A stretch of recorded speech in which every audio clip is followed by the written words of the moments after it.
Baba a iya tunanin yaushe ne za a daina fama da rashin kuɗi a Najeriya? Wataƙila nan da shekara 30 kana Najeriya. Amma baka tunanin 'yan Najeriya za su shiga wani hali? Ya danganta a kansu.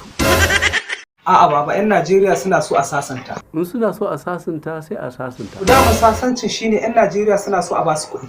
Ba za a ba da kuɗi ba. Saboda me? In aka ba da kuɗin mun san amari za a je a Baba a duba lamarin. ba a ba da kuɗin. Amma akwai kuɗin man fetur da aka ƙara. Ina kuɗin suke? Wayan wata ishi 'yan Najeriya wani abinci ya kamata a wasu. Taki da maganin kwari. Har na kwana nawa za su ringa cin shi. Baɗi da nan gaba.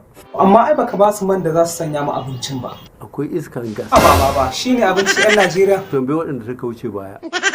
Anya ko baba kana son zaman lafiya da 'yan Najeriya? Wannan shi ke da wuya. Sai ku gaya ma 'yan Najeriya. Me kace? Na mun ci abin da ake.